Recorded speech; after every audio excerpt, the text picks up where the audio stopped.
mobile ल्याउनु न कान्छी बुहारीले भात पकाइरहेको छ यहाँ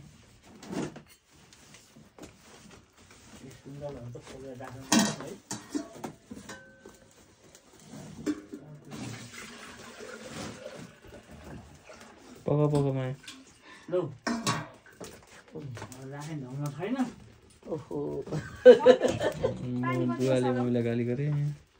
अहिले सोध्दैछ के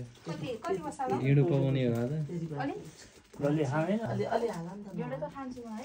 ढिँडो कति मन पर्छ नि अलि हाल नि त अलि हाल बढी भयो के हुन्छ नपकाउने भने ढिँडो मरै माने नै नाले यति बढी भयो के हुन्छ बाख्रा कति बाख्राले खानी सधैँ छ नि है अमिलो कति हाल्ने